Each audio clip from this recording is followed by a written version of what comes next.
पहली फरवरी को आम बजट पेश किया जाएगा। बजट को लेकर सरकार से लोगों को ढेरों उम्मीदें हैं। देश भर के रेल यात्रियों को भी बजट से बड़ी उम्मीदें हैं। लखनऊ से ज्यादा जानकारी हमारे संवाददाता रवि कुमार के जरिए। हम ट्रेन के सफर पे निकल चुके हैं और इस समय हमारे साथ बहुत सारे लोग भी मौजूद हैं, यात्री हैं जो अपनी यात्रा कर रहे हैं। कुछ परिवार यहाँ पर मौजूद हैं, उनसे बात करने की कोशिश करेंगे और जानेंगे कि आखिर जो मोदी सरकार का ये जो बजट आने वाला है उस बजट से इनको क्या कुछ उम्मीद है, ऐसा क्या कुछ उस बजट में हो जिससे उनका जीवन है वो आसान हो जाए। पूरा परिवार हमारे साथ मौजूद है, उनसे बात करने की कोशिश करेंगे क्या किस तरह समस्या सामने आती है और ऐसा सरकार क्या कुछ करे जिससे किसानों की समस्या दूर हो सके। कई बार ऐसा होता है समय से खाद नहीं मिल पाता लोगों को, ये समस्या है। और गाय जानवर परेशान करते हैं, फसल खा जाते हैं, उसका कोई व्यवस्था नहीं है। जानवर से खुले छोड़े पड़े रहते हैं, जंगल में पड़े घूमते रहते हैं, लोग खेत चल लेते हैं, उसके लिए कोई सुविधा नहीं है।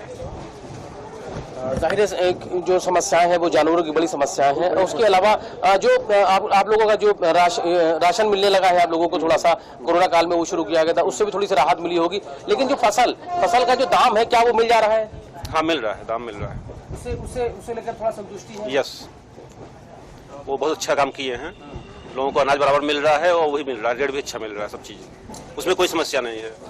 इस बजट के विषय में इतना ही कहना चाहूंगा कि उच्च स्तर का तो आदमी बहुत सुखी है, लेकिन निम्न स्तर और मीडियम क्लास का आदमी सुखी नहीं है, क्योंकि महंगाई दिन प्रतिदिन बढ़ती ही चली जा रही है और उनका स्तर या उनकी आमदनी नहीं बढ़ रही है, जिनसे उनका जीवन स्तर गिरता ही चला जा रहा है।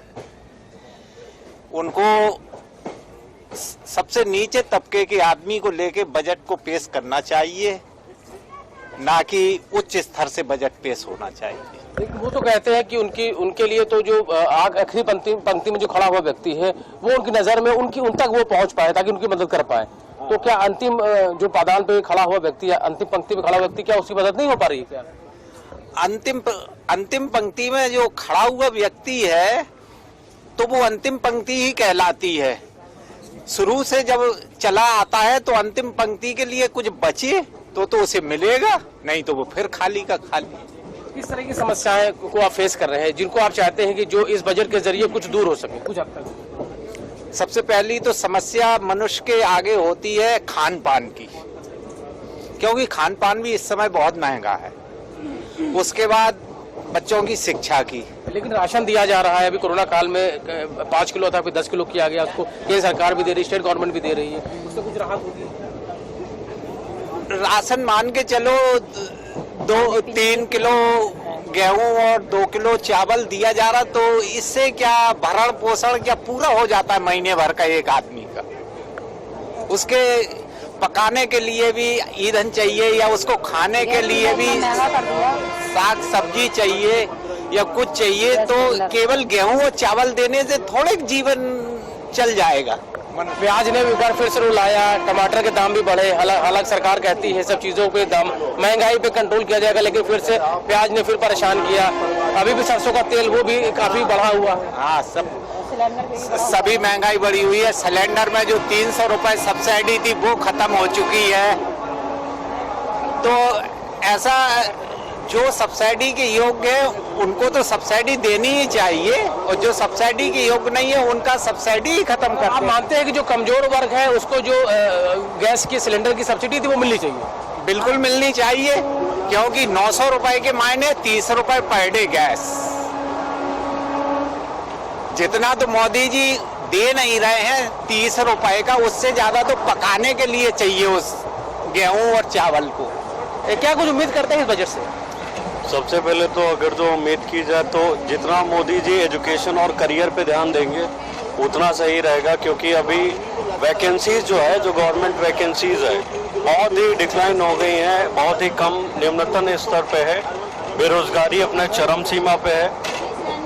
अभी है कि 6 महीने में क्लियर हो जाना चाहिए वैकेंसी, लेकिन 2018 के फॉर्म होते हैं एसएससी के, वो 2021 तक क्लियर होते हैं। तो इसलिए जो रोजगार है उस पर ज़्यादा ध्यान देना चाहिए, क्योंकि अगर जो युवा अच्छे जॉब नहीं पाएगा, आप प्राइवेट करो कोई बात नहीं, लेकिन एक जो रेशियो होता है गवर्नमेंट नौकरी का सरकारी नौकरी का वो एक रेशियो में देते रहना चाहिए और विद इन टाइम उसको पूरा करना चाहिए।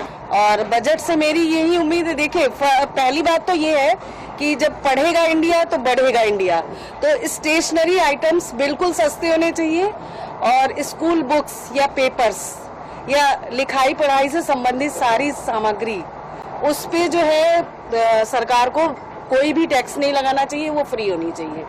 तो जब हम पढ़ेंगे तभी हम ज्यादा सोच पाएंगे, तभी इंडिया विकसित होगा। दूसरी चीज, मैं एक महिला भी हूँ, तो खाने पीने की चीजें, ग्रोसरी, वो भी सस्ती होनी चाहिए। तो उसके लिए सबसे पहले पेट्रोलियम यानी फ्यूल सस्ता होना चाहिए, क्योंकि जहाँ पेट्रोलियम रेट्स बढ़ते हैं, चाहे वो आटा हो, चाहे दाल हो, चाहे चावल हो, हर चीज के रेट बढ़ जाते हैं, सब्जियां हो। तो पेट्रोलियम तो बिल्कुल सबसे पहले फर्स्ट वही सस्ता होना चाहिए। तो जहाँ पेट्रोलियम रेट्स बढ़ते हैं, सारी चीजें बढ़ जाती हैं। तो खाने, एक तो मूलभूत आवश्यकता है भोजन, तो वो सस्ता होना चाहिए। और प्लस स्टेशनरी पे भी कोई टैक्स नहीं लगाना चाहिए सरकार को। और वैसे तो बहुत सारी चीजें हैं जो हम सस्ता चाहते हैं, जिसपे कोई वो ना लगे। हाँ, जो लग्जरी आइटम है उस पे बिल्कुल लगाइए टैक्स।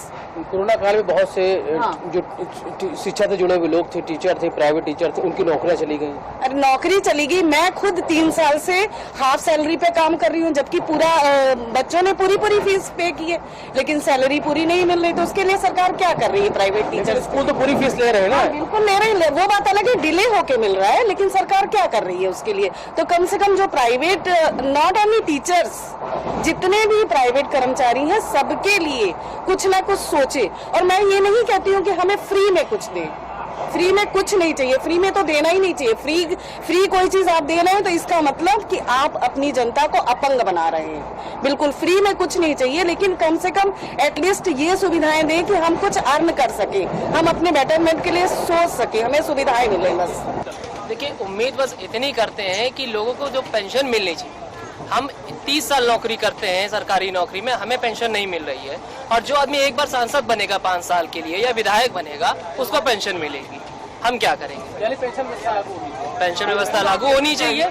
और दूसरी चीज, आप रेलवे में, तो मैं आपको बता दूं कि रेल का जो प्लेटफॉर्म टिकट है वो इतना महंगा हो गया कि आदमी प्लेटफॉर्म पे खड़ा होने से ज्यादा सोचता है कि मैं आने जाने का 2 शहरों के बीच का एक टिकट ले लूं तो मैं बच जाऊं। ठीक। और बाकी शिक्षा के क्षेत्र में अगर आप कुछ काम कर सके तो ज्यादा बेहतर है। SC ST छात्र हैं, किसी की स्कॉलरशिप नहीं आती है, उनको पैसा देना पड़ता है, नहीं हो पाता है तो उनको अपना पूरा टेन्योर खराब करना पड़ता है, उनकी शिक्षा पूरी नहीं हो पाती, कोई कोर्स नहीं हो पाता। बेरोजगारी की एक बहुत बड़ी समस्या है। अभी जी नहीं, बेरोजगारी की समस्या ताजा एग्जाम्पल है प्रयागराज में हुआ है, जहाँ पे छात्रों को पुलिस वालों ने निकाल के पीटा। अब अगर हम अपने अधिकार के लिए किसी सरकार में नहीं बोल सकते तो इस सरकार का क्या फायदा? डिक्टेटरशिप चल रही है यहाँ पर, तानाशाही चल रही है।